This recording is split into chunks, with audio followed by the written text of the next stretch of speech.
Capítulo 23 de Lucas, Evangelio escrito por Lucas, capítulo 23.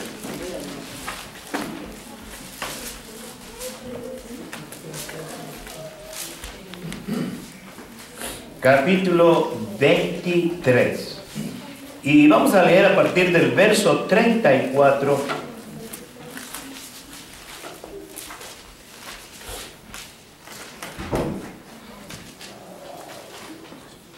Leamos desde el 32 porque tiene que ver mucho en lo que vamos a ver. Lucas 32 al 44.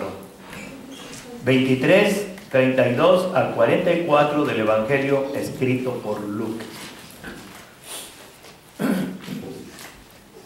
Recuerden que el Evangelio de Lucas es un evangelio científico de un verdadero historiador. Él no fue testigo presencial de los acontecimientos, pero como buen historiador, como buen narrador, investigó profundamente los hechos, los acontecimientos, y cuando ya tenía una buena cantidad de información, empezó a juntar toda esa información y escribió el Evangelio que lleva el nombre de Lucas. Bien, empiezo yo con el primer verso, el 32, y usted sigue.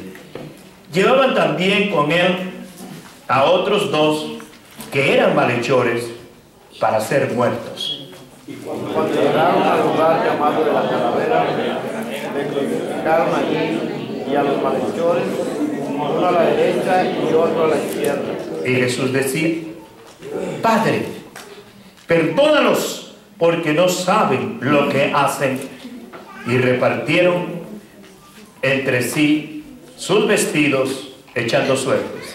Y el pueblo estaba mirando, y aún los gobernantes se burlaban de él, diciendo: a otro salvó, sálvese a sí mismo, y este es el Cristo, el escogido de Dios. Los soldados también le escarnecían, acercándose y presentándole vinagre. Y diciendo: si tú eres el rey de los judíos, sálvate a ti mismo.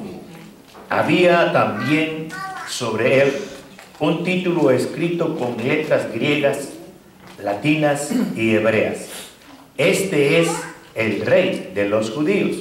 Y uno de los malhechores que estaba colgado le enviaba, diciendo: si tú eres el Cristo, sálvate a ti mismo y a nosotros. Respondiendo el otro, le reprendió, diciendo: ¿ni aún temes tú a Dios, estando en la misma condenación? Nosotros a la verdad juntamente padecemos porque recibimos lo que merecieron nuestros hechos. Es este un maldito. Y dijo a Jesús: acuérdate de mí cuando vengas en tu reino. Entonces Jesús le dijo: de cierto te digo que hoy estarás conmigo en el paraíso. Juntos, cuando era como la hora sexta, hubo tinieblas sobre toda la tierra hasta la hora novena. Te alabamos, Padre, y engrandecemos tu nombre por esta porción de tu palabra, donde nos recuerda el sacrificio de tu Hijo al morir por nosotros en la cruz, al ocupar el lugar que cada uno de nosotros merecíamos ocupar. Gracias, Jesús, por tu amor, por tu fidelidad y por tu obediencia, porque a través de tu obediencia nos diste la salvación y la vida eterna. Toma pues mi vida y escóndela detrás de la cruz de Cristo y detrás de tu Espíritu Santo. Y toma el carbón encendido de tu altar, Padre, y quema mis labios. Y habla tú a través de tu siervo, en Cristo Jesús. Amén. Pueden sentarse, mis hermanos. Bueno, esto va a ser una serie de 2 mensajes. Y 2 mensajes en relación con las 7 palabras que Jesús dijo desde la cruz. Hoy veremos las 3 primeras y después veremos las otras 4. Y veremos cómo en cada una de ellas usted y yo tenemos un ejemplo a seguir.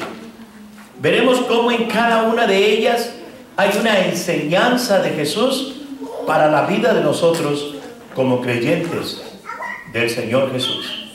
Así que le invito a que juntos hagamos este viaje a través del cual Dios quiere hablarnos y enseñarnos cuál debe ser nuestra respuesta al sacrificio de nuestro Señor Jesucristo. Mis amados hermanos, el Señor Jesucristo estaba en este momento cuando dijo: Padre, perdónalo porque no saben lo que hacen. En ese momento Él estaba en una agonía terrible. Él estaba padeciendo de manera increíble. Los primeros dolores de la crucifixión habían sido ejecutados.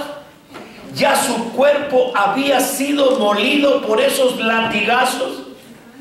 Y mis amados hermanos, cuando yo recuerdo la vez y única vez que mi padre me pegó con el látigo con que arriaba los animales de la carreta que movían donde él vendía su fruta.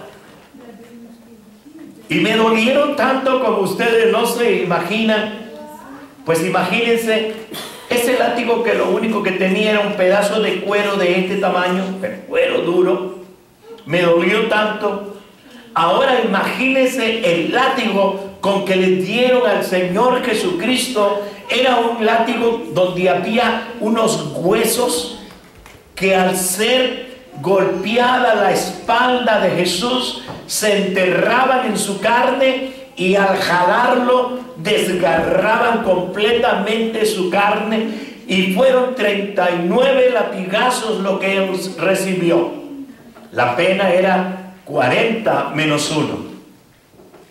Y si el verdugo se pasaba, entonces el que había recibido el castigo de más tenía el derecho de devolverle al verdugo los latigazos que le hubiese dado de más. Sangrando su espalda, sangrando completamente su cuerpo. Y todavía le hacen cargar la cruz, agotado, sin fuerza física, totalmente agobiado, es llevado a ese lugar llamado la calavera, en donde pusieron la cruz. Y después lo pusieron a él encima de la cruz y clavaron sus manos, aunque en realidad no fue en esta parte de sus manos, porque según los médicos dicen que si le hubieran clavado aquí simplemente se hubiera desgarrado y hubiera sido un dolor aún mucho más terrible. Los clavos fueron clavados en esta parte donde hay los huesos que detienen el clavo, y no se iba a desgarrar. Después, mis amados hermanos, lo estiraron y clavaron sus pies con otros inmensos clavos, de tal manera que cuando pararon la cruz, a Jesús se le dificultaba respirar, porque no podía hacerlo por la manera que estaba tan retirado. No podía tener un solo movimiento porque el dolor era terrible. El sufrimiento era increíble. Era la hora sexta. ¿Sabe qué hora era? Las 12 del mediodía. Porque el día judío empezaba a las 6 de la mañana. Por lo tanto, la hora sexta no eran las 6 de la mañana, sino las 12 del mediodía. Puede imaginarse ese sol terrible, él colgado de la cruz, sangrando, y con aquel sol horrible golpeando todo su cuerpo, golpeando todo su ser. Él debe haber estado, mis amados hermanos, muy deprimido, llevado a un estado extremo de debilidad. No había fuerza, no había tal vez ya hasta coordinación en sus músculos, en sus manos, en sus pies. Había sido burlado, había sido escarnecido, había sido escupido en el rostro. Yo siempre recuerdo a mi mamá cuando uno escupía o algo, mamá nos decía, no escupa, porque así escupieron los judíos a Jesús. Y yo siempre le decía, mamá, no fueron los judíos, fueron los romanos. Imagínense en ese estado de Jesús. Imagínense por un momento cómo se encontraba él, sufriendo cada golpe, sufriendo cada clavo que te tocaba a ti y a mí. En una ocasión, allá en la primera iglesia bautista, cuando celebramos la cena del Señor, les llevé unos clavos para cada uno. Y les dije, antes de tomar el vino, cada uno de ustedes ponga el clavo en su mano y apriételo a ver hasta dónde aguanta. Y recuerdo que unos lo apretaban pero muy poquito. Les decía, vean lo que aguantaron. Imagínense que a Jesús no simplemente le apretaron la mano con aquellos clavos, sino que se los clavaron en su carne. Imagínense por un momento lo que él está sufriendo. ¿Y sabe qué? Ni el dolor presente, ni el dolor terrible que estaba haciendo en ese momento le hizo odiar. Ni el dolor horrendo que estaba padeciendo le hizo sentir odio, ni aún por aquellos que lo estaban clavando en la cruz o que lo habían clavado en la cruz. No hubo odio en él. Ni siquiera en ese momento pecó. Ni siquiera en ese momento de sufrimiento pudo sentir o tener, un sentimiento de odio o de rencor contra sus captores. Aquí el Señor Jesucristo nos da un gran ejemplo. Un ejemplo maravilloso para toda la iglesia cristiana en el mundo entero. Y el ejemplo precioso y maravilloso es que no importa la situación que estés pasando, no importa lo que estés viviendo, nunca debes dejar de orar. Nunca debes dejar de buscar a Dios. Mientras nuestro corazón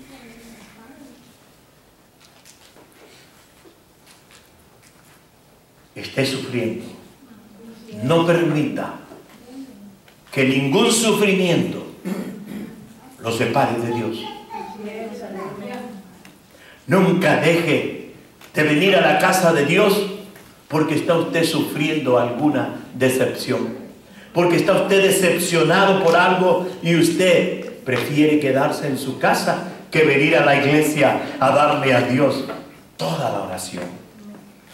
Mantengámonos en oración, sin permitir que ningún dolor o ningún sufrimiento, por terrible que sea, nos aleje del trono de la gracia. Porque cada vez que usted se encierra en su lugar para orar y para buscar a Dios en oración, usted está en la misma presencia de Dios. En ese lugar santísimo donde Dios está, donde usted entra a través de la oración. Créalo. Créalo. Por eso, mis amados hermanos, deje que el Padre, en medio de esos terribles dolores, pueda escuchar su oración y a través de su oración poderlo consolar. Ahora, más notable todavía, más maravilloso todavía, mis amados hermanos, es el hecho de que la oración que hizo Jesús a su Padre, ¿sabe qué? No era para él. La oración que Jesús oró no era en favor de él. Él no le estaba diciendo: Dios, líbrame de este castigo. Él no le estaba diciendo: Dios, líbrame de este sufrimiento. La oración que él estaba haciendo en ese momento era por aquellos que lo habían clavado en la cruz. Gloria a Dios, aleluya. No era para él.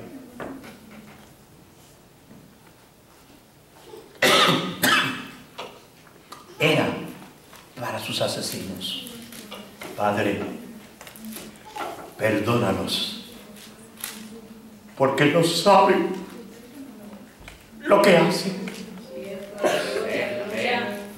Estaba orando, se mantenía en oración a pesar del sufrimiento, pero ni siquiera era para él. Y este es otro ejemplo que Cristo nos da como iglesia. Este es otro ejemplo que Cristo nos enseña a usted y a mí como iglesia. Y el ejemplo es que no importa lo que te hagan, no importa lo que sufras, no importa lo que alguien te haya hecho ni nada, sino que siempre estés no tan solo dispuesto a perdonar, sino dispuesto a orar por esa persona que te ha hecho daño. ¡Qué ejemplo más hermoso nos ha dejado! ¡Qué maravilloso ejemplo! Y es por eso que su iglesia, cuando entiende completamente su trabajo, se dará cuenta de que no está aquí para reunirse simplemente a un culto. Que no está aquí, mis amados hermanos, no importa cuán precioso, cuán hermoso sea ese culto. Tampoco estamos aquí para adquirir riquezas. Aunque no hay nada malo en que a través de su trabajo usted pueda tener los bienes que sean necesarios, sin descuidar las cosas más importantes. Tampoco somos iglesia para que se nos rinda algún tipo de honor o buscar cualquier tipo de engrandecimiento temporal o una posición privilegiada. La iglesia está aquí para servir a su Señor, nuestro Salvador Jesucristo, para servirlo con todo agradecimiento y con toda gratitud, reconociendo lo que Él estuvo dispuesto a servir y a hacer para salvarnos a usted y a mí. La iglesia de Jesucristo debe ser una iglesia que sirve por amor. La iglesia de Jesucristo debe ser una iglesia entregada al servicio en favor de aquellos que no conocen a Jesús, para que lleguen y le conozcan. Esta primera palabra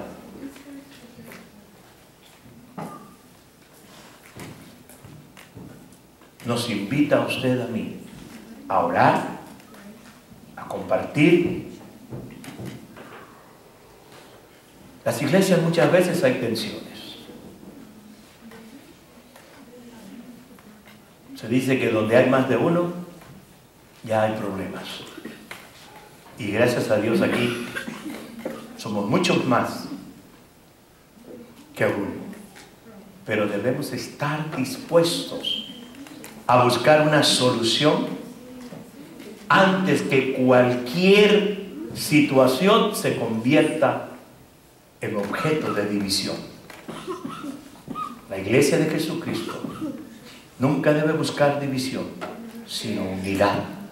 El Señor Jesús decía y oraba para que sean uno, como tú y yo, Padre, somos uno. Ese era el propósito de Jesús para su iglesia.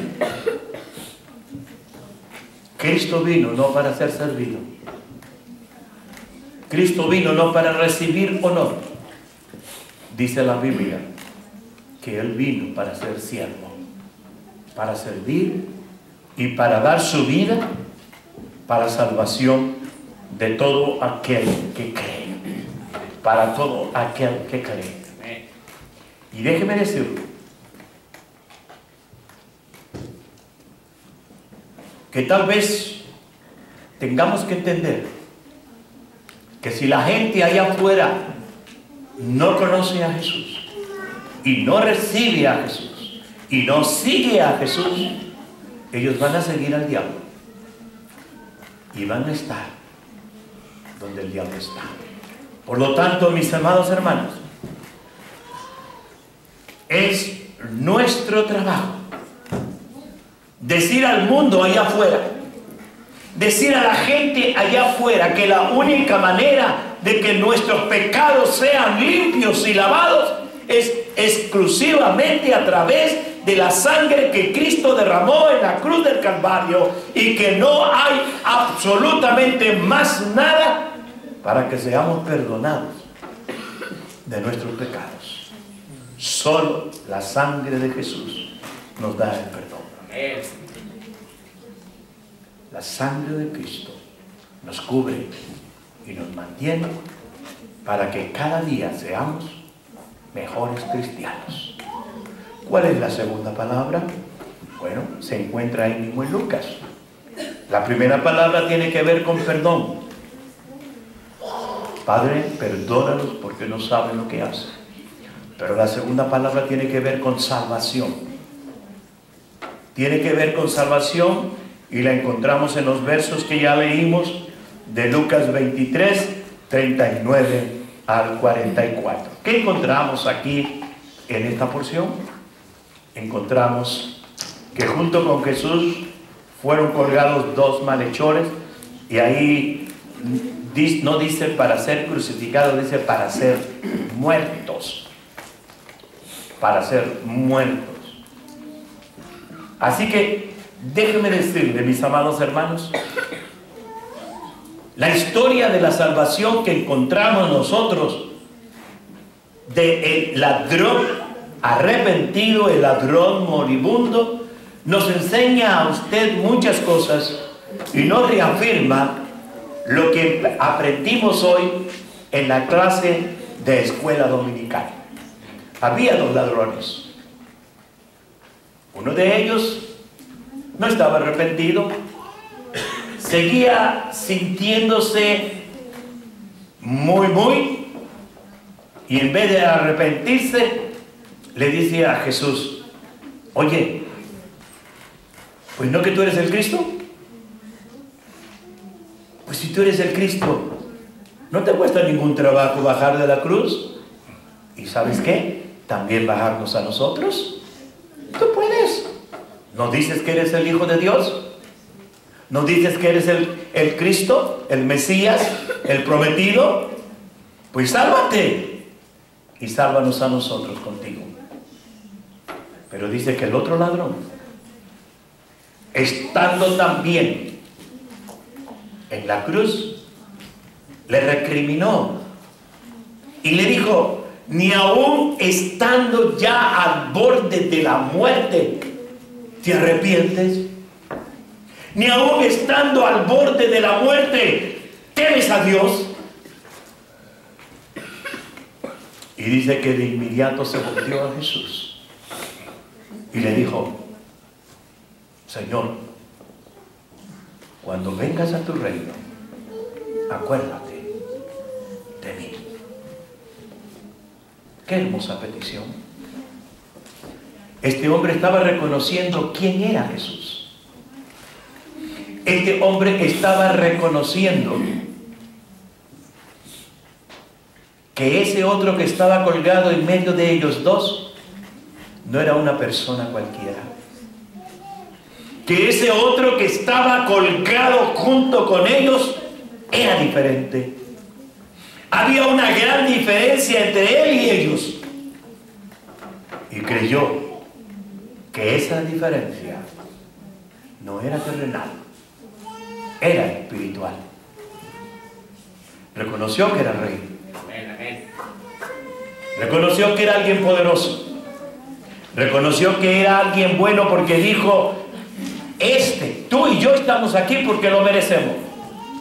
Pero este está aquí, pero no merece estar aquí. Había reconocido también la pureza de Jesús. Había visto en Jesús a un hombre sin pecado, un hombre que no tenía pecado. Y entonces escuchó las palabras más lindas que pudo haber escuchado en toda su vida. De cierto, te digo hoy. Así lo dicen los testigos de Jehová. Ellos dicen así: de cierto, te digo hoy, que estarás conmigo en el paraíso. ¿Ven cómo una pequeña coma lo cambia todo? El original dice claramente así: de cierto, te digo, ahora sí,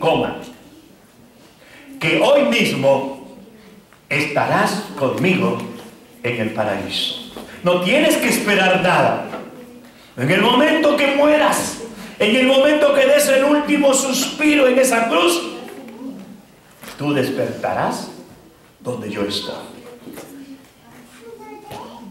Qué rico, ¿no? Pero ahora déjeme explicarle a este hombre. Imagínese usted que la salvación fuera por las obras de la ley o por obras buenas que usted hiciera. ¿Qué era este hombre? ¿Un ladrón? ¿Significa que lo menos que le importaba era la ley? ¿Significa que él era un hombre indigno de merecer algún bien? No creo que durante esa vida de malhechor hubiese podido hacer alguna obra, no lo creo, alguna obra buena, mucho menos guardar la ley, porque todo lo que hacía era contrario a la ley. Si la salvación fuera por obras, si la salvación fuera por lo que usted hiciera, hay dos cosas absurdas, o más bien una cosa absurda y otra cosa imposible. Dos cosas. La primera, la absurda, es que ¿qué caso tiene que Dios haya mandado a Jesús a morir en la cruz por nosotros si usted y yo nos podemos salvar por las cosas que usted y yo hagamos? Yo creo en un Dios sabio, no en un Dios tonto. Yo creo en un Dios que tiene sabiduría, la sabiduría perfecta. Por eso creo que nadie se puede salvar por sí mismo, sino solo a través de Jesús. La segunda cosa sería imposible. Si la cosa fuera por obras, sería imposible que el ladrón pudiera ser salvo, ¿no lo creen? Porque él no se iba a bajar de esa cruz vivo. Él solamente iba a bajar de esa cruz muerto y por lo tanto ya no tendría ninguna oportunidad para tratar de hacer alguna obra buena. ¿No lo cree usted?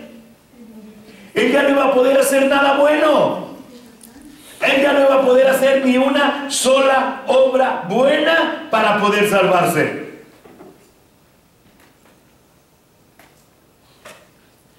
Por lo tanto, aquel hombre solamente podía ser salvo por poner su fe en Jesucristo. No había otra manera.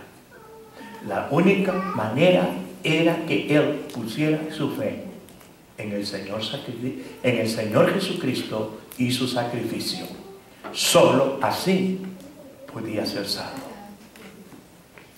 Miren, déjeme decirle, mi hermano, si usted vive 20, 30, 40, 50, 60 años o más, y usted no hace una decisión por Jesús, haya hecho lo que haya hecho, su destino se llama infierno. El lugar que arde sin parar las 24 horas del día, todos los días de su vida, por la eternidad que también usted va a vivir, si usted no tiene a Cristo en su corazón. Pero mucha gente se pregunta qué ha pasado con aquellas personas que han hecho una decisión por Jesús en su lecho de muerte, en su cama, a punto de morir. Y empieza la discusión. Bueno, si fue sincero, posiblemente se salvó, pero si no fue sincero, no se salvó. Aquí no se trata de si fue o no fue sincero. Aquí se trata de que fue sincero el ladrón. ¿Fue sincero o no? Y si una persona es sincera como el ladrón, en el momento de morir y recibe a Jesús, es tan salvo como alguien que haya sido salvo 40 años antes y haya vivido 40 años como salvo. La promesa es: cree en el Señor Jesucristo y serás salvo. Punto. No dice cree en el Señor Jesucristo, haz esto y haz esto y haz esto y entonces serás salvo. No. Mire, ese hombre nunca pudo celebrar la cena del Señor. Ese hombre nunca pudo haber sido bautizado. Ese hombre nunca pudo hablarle a alguien de Jesús. Ese hombre nunca pudo de poder ayudar a alguien devolviendo un poco de lo que había robado. ¿Diferente a quién? Aquel que era un chaparrito así, que vivía en Jericó, ¿se llamaba qué? Zaqueo. Zaqueo tuvo la oportunidad de resarcir a aquellos que posiblemente les había robado. Aunque déjeme decirle que ya él no robaba, porque él ya no era cobrador de impuestos, sino él era jefe de cobradores de impuestos. Él ganaba una parte de lo que esos cobradores ganaban. Así que esos pobres cobradores tenían que dividir en tres: la parte que le correspondía al gobierno, la parte que le correspondía al que era el jefe y la parte para ellos. Así que tenían que robar. Yo recuerdo cuando un amigo mío lo hicieron jefe de tránsito en Veracruz, buen amigo. Estudiamos juntos siendo adultos la secundaria y la preparatoria, y me dice: mira dónde estoy. Le digo: sí, porque te dio la palanca tu tío fulano. Dice: ah, eso fue la verdad. Dice: pero ahora te puedo ayudar. Déjame, psicola, mira, vente aquí, aquí vas a ganar lo que quieres. Dice: mira, nada más tienes que sacar una parte para el jefe, otra parte para mí, la parte que hay que presentar para que veas que estás trabajando, y la parte tuya. Le digo: ¿tú crees que teniendo yo cientos de amigos en Veracruz me voy a atrever a pagar a alguien? Le digo: no, déjame ahí donde estoy, no te preocupes. Así le pasaba a esos pobres cobradores de impuestos. Él ya no era cobrador, él era jefe de cobradores, pero aún así estuvo dispuesto a decir, si debo algo, si en algo he defraudado a alguien, lo devuelvo cuadruplicado. ¿Sabe lo que significa cuadruplicado? 4 veces más de lo que yo le haya robado. El ladrón no tuvo tiempo de eso, ¿verdad que no? El ladrón no tuvo tiempo de resarcirle a todos aquellos a quienes había robado. ¿Por qué? Porque él solo iba a bajar muerto de esa cruz. Pero Jesús le aseguró, de cierto te digo, que hoy mismo estarás o estás conmigo en el paraíso. Y esa es la promesa de Dios. Si usted ya ha creído en Cristo Jesús, si usted ya ha recibido a Cristo como Señor y Salvador personal de su vida, déjeme decirle, usted tiene la plena seguridad de que usted es salvo, que usted tiene la vida eterna y que el día que Dios le llame a su presencia, usted partirá de este mundo para vivir eternamente con su Salvador. ¿Sabe qué será la confianza de Job? Aun cuando Job estaba en la ruina económica y en la ruina física, pudo decir, yo sé que mi Redentor vive. Y aunque mi piel esté completamente deshecha, con mis ojos, no con los de otro, veré a mi Redentor. Y esa es la esperanza del creyente, que un día veremos al Señor Jesús y le veremos cara a cara como Él es. La gran evidencia de la gracia. La gran evidencia de la gracia. Yo siempre recuerdo la alegría de mi hermana Tere cuando mi tío Jesús Tiburcio, hermano de mi mamá, estaba en su lecho de muerte y ella le había hablado por mucho tiempo, pero ese día fue al hospital y le habló a mi tío, y mi tío, ya casi sin poder hablar, le dijo, sí, mijita, yo quiero recibir a ese Jesús que tanto me ha salvado. Ustedes, hermanos, no se imaginan la alegría de mi hermana. Nosotros quisimos mucho al tío Chucho, mucho lo quisimos, que le decían por mal nombre opio, y yo nunca lo vi fumar. Era lo más interesante. Ella estaba feliz porque ella sabía que nuestro tío había muerto salvo para Dios. Nunca dejes de hablarle a un familiar tuyo, nunca dejes de insistirle, porque en su momento Dios tocará su corazón. ¿Sabe por qué en Houston estuvimos tranquilos? ¿Sabe por qué en Houston el esposo de mi sobrina Reina, mis hijos, mis yernos y yo estábamos el sábado por la noche cantando? Aunque el domingo era el primer servicio fúnebre y después el lunes mi hermana sería enterrada. ¿Sabe por qué? Aún mis sobrinas ahí cantando todo el grupo. ¿Sabe por qué? Porque estábamos seguros que en ese cuerpo ya no estaba mi hermana. Ahí estaban los desechos humanos de lo que fue la casa donde mi hermana habitó. ¿Sabe por qué los cuerpos no se mueven cuando la persona muere? ¿Saben por qué? Porque la persona sale del cuerpo, va a Dios. Lo que sepultan son los restos mortales de la que en vida se llamó Alicia Cabrera. Su nombre de soltera era Lesbia Alicia Domínguez Tiburcio. Mi madre fue inteligente, a todos les puso 2 nombres, menos a mí. Porque no lo escribió la secretaria del registro civil. Hermano, la salvación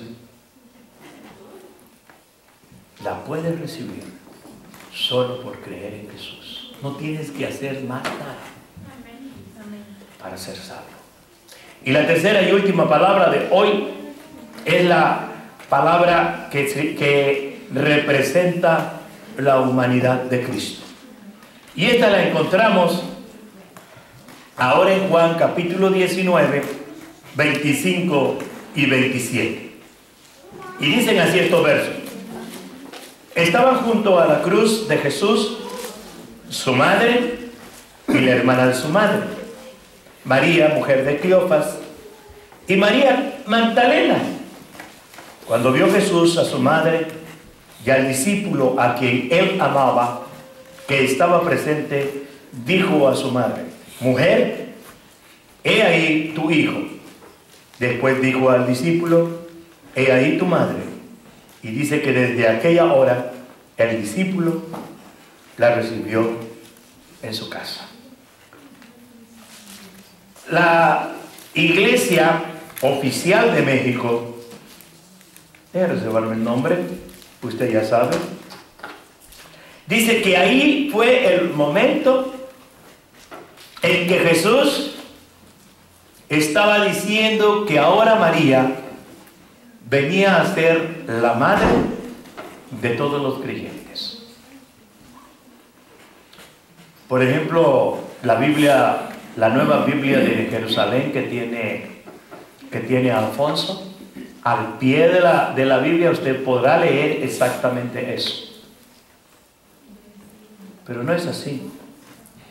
Veamos con calma estos versos con respecto a María. Quiero decirles, hermanos, que yo respeto a María, que yo amo a María, que para mí María es una persona especial, pero no es mi madre. No sé de ustedes. No sé si también ustedes sí sean.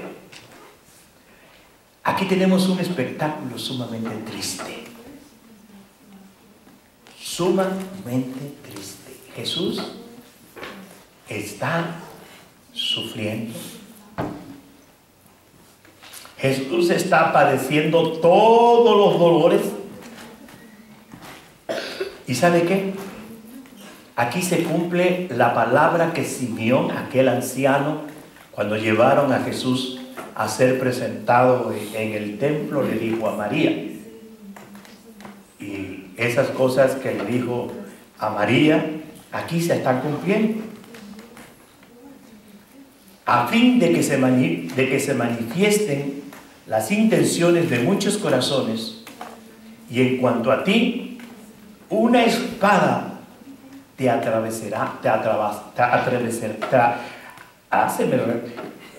espada atravesará el alma, te atravesará el alma. Ahí lo puede ver en Lucas 2:35. Dice que Jesús iba a venir para que las intenciones de los corazones se manifestaran plenamente, y le dice a María: pero a ti una espada atravesará tu alma. Y aquí se estaba cumpliendo. Usted puede sentir cómo se sentía María. Usted puede imaginarse por un momento lo que María estaba sintiendo al pie de la cruz. Ver a su hijo sufriendo, ver a su hijo sangrándose, ver a su hijo con el dolor que estaba, y ella ahí abajo sin poder hacer absolutamente nada. Cuando yo me pongo a pensar en eso, digo, qué dolor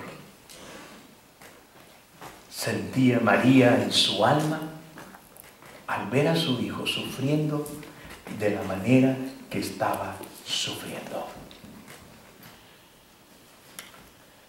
¿Qué pasó aquí? Mire, echemos un vistazo. Echemos un vistazo aquí a Juan.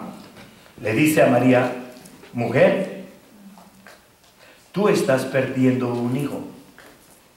Si si hacemos una, ahí como se encuentra ya, dice, mujer, tú estás perdiendo un hijo, pero mira, abajo se encuentra otro que será un hijo para ti en mi ausencia. No se está refiriendo a todos los cristianos, no se está refiriendo a la humanidad, no se está refiriendo a los mexicanos que dicen que todos los mexicanos son hijos de María, no se está refiriendo a ellos.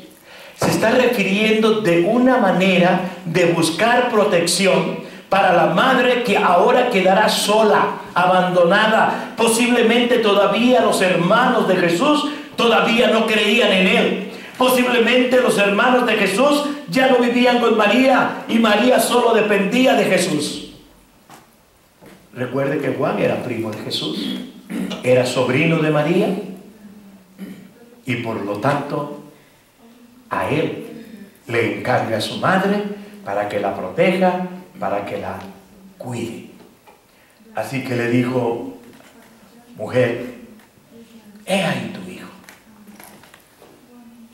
He ahí tu hijo. Déjeme decirle algo. Mucha gente cuando lee en la Biblia la palabra mujer, refiriéndose a María, porque Jesús así se refería a María. ¿Se acuerdan cuando las bodas de Caná de Galilea? Y María vino a Jesús para decirle que ya no había vino. ¿Cómo la llamó Jesús? No le dijo madre.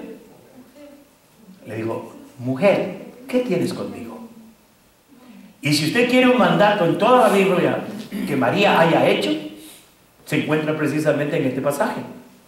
El único mandato que María hizo en toda la Biblia es: hagan todo lo que Él les diga.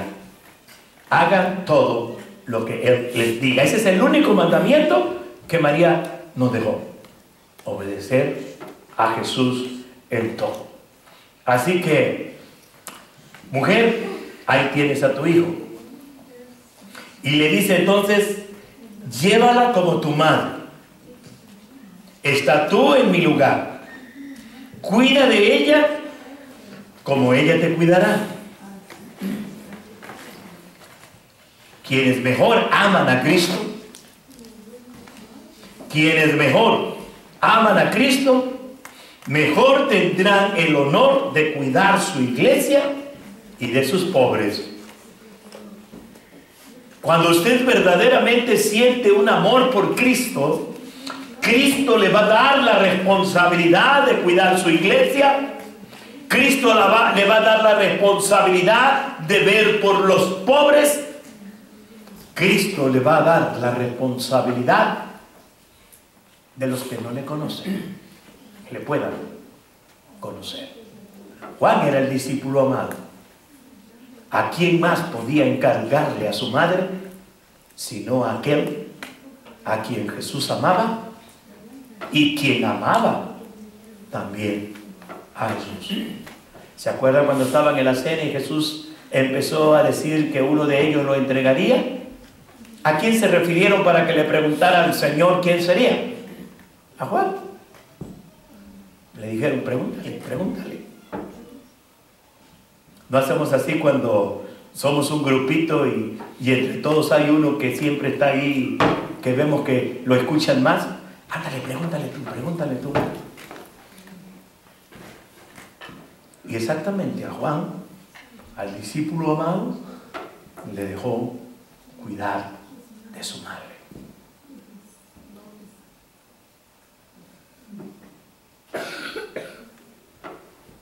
Jesús no quiere que usted diga, al tener que cuidar a los pobres, a los huérfanos, a las viudas. Jesús no quiere que usted diga, son una carga para mí. Yo no tengo por qué ayudarlos, me estorban, son una carga terrible.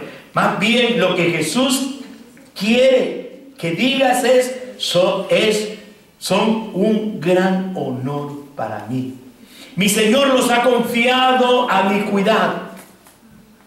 Y sepa, Juan pensaba así, porque dice que en aquella misma hora Juan la tomó y la llevó consigo. Mis amados hermanos, Jesús quiere que aún en el momento más terrible de nuestra vida, no pensemos en nosotros envidiosamente. No pensemos en nosotros de una manera envidiosa, sino que pensemos en el otro, el que está necesitado, en el huérfano, en el desamparado, en la viuda, en la abandonada. Piensa en ellos, aunque tú creas que no tienes que comer tú. Pero si tienes 2 panes, tal vez no te llenes con uno, pero dale el otro a aquel que no tiene ninguno. Y los dos se llenarán un poquito la panza cada uno. Amén. Cuando pienses que no tienes nada que dar, haz como la viuda que dio todo lo que tenía, 2 blancas, 2 centavos de dólar. Y para Dios fue la más grande de las ofrendas. Ora siempre por tu enemigo. Piensa en la salvación de los demás. Y piensa en el que está sufriendo antes que en ti mismo. 3 lecciones que Jesús nos enseña a través de estas 3 palabras. Amén. Amén, hermanos. Amén. Recuérdalo siempre. Perdona, ama y entrégate al que te necesita. En la iglesia de Jesucristo debe haber perdón. Debemos aprender a perdonar sin importar lo que nos haga. Termino con esto. Ayer hablé con mi sobrina, la esposa de mi sobrino, que es pastor en la primera iglesia bautista de Piedras Negras. En la iglesia hubo un problema, me reservo el problema, pero el lunes pasado se hizo la graduación de una escuela que tienen y en la cual mi sobrino, que es licenciado en comunicaciones, es maestro desde hace 9 años, y se hizo la graduación, no en el templo de la iglesia, en un lugar aparte. Y a mi sobrino ni lo mencionaron, tantos años sirviendo en esa escuela, desde que era una cosita chiquita, desde que era solamente un ministerio, hoy es un gran negocio. Y me dice mi sobrina, su esposa, tío, él se siente muy mal. Dice que va a hablar con el director. Le dije, no, mi amor, si no fue en el templo, el director de la escuela podía hacer lo que él quería hacer, porque es el director. Aunque él sea un maestro en la escuela, si el director no lo quiso mencionar como parte de los docentes de la escuela, no te preocupes. Así que cuando venga, me le dices, y yo le digo, que no sienta nada en contra de nadie. Y si Dios así lo quiso, acepte con humildad y con amor a los demás. Porque esa, hermanos, debe ser siempre nuestra actitud. Pongámonos de pie. Padre, te agradecemos en esta hora tu amor, tu misericordia, tu cuidado. Te damos gracias por las muchas bendiciones que tú derramas sobre nuestras vidas. Y en esta hora, Señor, gracias por tu palabra. Porque en ella aprendemos, Señor, que tú quieres que seamos buenos administradores de todo el bien que tú nos has dado. Úsanos para tu gloria. Úsanos para enseñar a otros tu amor, tu cuidado, tu protección. Permite, Señor,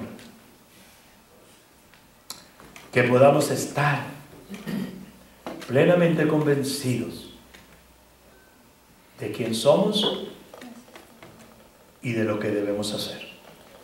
Gracias por tu sacrificio en la cruz. Gracias por morir por nosotros. Gracias por pagar el pago total por nuestra salvación. Ya no tenemos que hacer más nada porque tú diste el pago. Ahora, mi Jesús, vamos a salir de este lugar. Vamos a estar, algunos irán a casa, algunos tal vez a algún restaurante o a algún lugar.